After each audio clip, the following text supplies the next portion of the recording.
Hello everyone, welcome to engineers education point. इस video में हम लोग टाइप्स ऑफ ट्रांसफार्मर को कंटिन्यू करेंगे। इससे पहला वीडियो में हम लोग करंट ट्रांसफार्मर और पावर ट्रांसफार्मर को देख चुके हैं। इसमें अब नेक्स्ट जो है टाइप्स ऑफ ट्रांसफार्मर में वो इम्पीडेंस ट्रांसफार्मर है। तो आपका इम्पीडेंस ट्रांसफार्मर क्या होता है? These transformer are design to achieve an accurate impedance transformation and referred to as matching speaker output or coupling transformer depending upon the application। impedance transformer का जो है डिजाइन किया जाता है to achieve an accurate impedance transformation।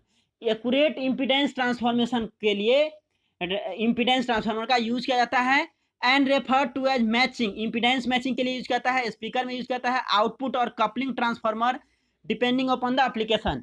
Application के according इसका use किया जाता है। इम्पीडेंस ट्रांसफॉर्मेशन के लिए, मैचिंग के लिए स्पीकर में, आउटपुट और कपलिंग ट्रांसफार्मर के तौर पे they are use at low frequency.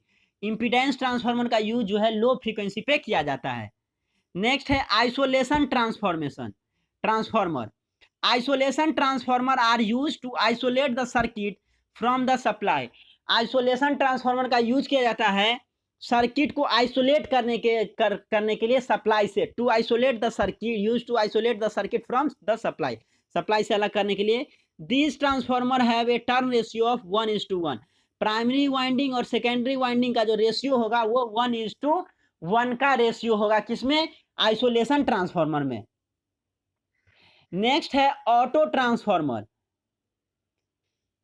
It can be use as step up और step down transformer. Auto transformer का यूज जो है स्टेप अप और स्टेप डाउन ट्रांसफार्मर के तौर पे किया जाता है। यहां पे देख लीजिए, ये आपका ऑटो ट्रांसफार्मर है। यहां पे देखिए, इसमें जो है जो V2 वोल्टेज है, जो आउटपुट वोल्टेज है V2, वो क्या है? ग्रेटर देन इनपुट वोल्टेज है। और V1 जो वोल्टेज है, आउटपुट वोल्टेज, ये इसके क्रॉस जो वोल्टेज दिया गया है वो लेस देन इनपुट वोल्टेज है, इनपुट वोल्टेज से कम है। तो क्या देख रहे हैं? B और C के बीच में जो आउटपुट वोल्टेज मिल रहा है वो V1 क्या है? लेस देन V इन, इनपुट वोल्टेज से कम है। और B और D के बीच में जो आउटपुट वोल्टेज मिल रहा है V2, वो क्या है? ग्रेटर देन V इन है। इस रिलेशन से ये इनपुट वोल्टेज है, यहाँ पे आपका B और D के बीच में जो आउटपुट वोल्टेज है V2, और B और C के बीच में जो आउटपुट वोल्टेज है वो V1 है। तो ऑटो ट्रांसफार्मर का यूज किसके लिए किया जाता है? स्टेप अप और स्टेप डाउन ट्रांसफार्मर में यूज किया जाता है। One terminal is common to both. इसमें जो होता है ऑटो ट्रांसफार्मर में एक टर्मिनल कॉमन होता है to both the input and the output side. Input और आउटपुट साइड दोनों के लिए एक टर्मिनल क्या होता है? कॉमन होता है। If the output is taken between point B and C, the output voltage is less than the input. अगर जो है आउटपुट वोल्टेज टेकन लिया जाता है बी और सी के बीच में, जो अभी हम लोग देखे, तो आउटपुट वोल्टेज क्या होगा? लेस देन इनपुट वोल्टेज होगा। On the other hand, if it is taken between B and D, अगर बी और डी के बीच में लिया जाता है तो आउटपुट वोल्टेज क्या होगा? मोर देन इनपुट वोल्टेज होगा। मीन्स स्टेप अप और स्टेप डाउन दोनों की तरह काम करता है ये। नेक्स्ट है broadband transformer. Broadband transformer are design to work over a band of frequency. Broadband transformer का डिजाइन किया जाता है, बनाया जाता है to work on a band of frequency. एक बैंड ऑफ फ्रीक्वेंसी जो होता है, एक बैंड होता है, उसमें ये काम करने के लिए। This transformer include audio, RF and pulse transformer. ये ट्रांसफार्मर का जो है, ब्रॉडबैंड ट्रांसफार्मर का यूज जो है ऑडियो ट्रांसफार्मर में, रेडियो फ्रीक्वेंसी ट्रांसफार्मर में और पल्स ट्रांसफार्मर में भी यूज किया जाता है।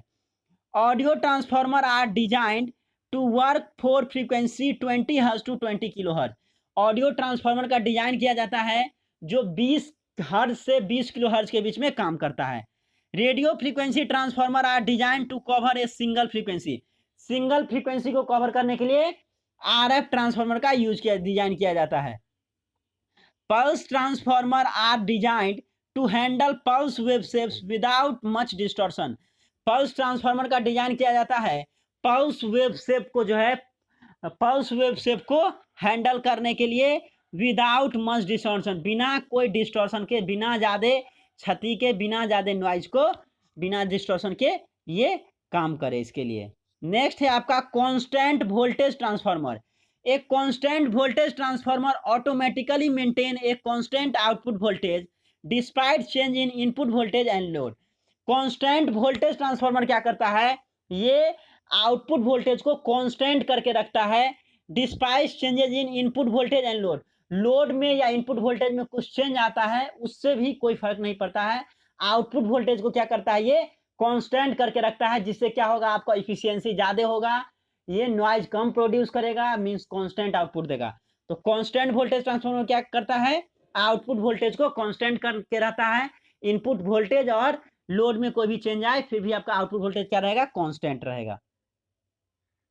तो इस वीडियो में हम लोग देखे इम्पीडेंस ट्रांसफार्मर को, आइसोलेशन ट्रांसफार्मर को, ऑटो ट्रांसफार्मर को, ब्रॉडबैंड ट्रांसफार्मर को हम लोग देखे, और फिर हम लोग कांस्टेंट वोल्टेज ट्रांसफार्मर को देखे। Thank you for watching this video, thank you so much.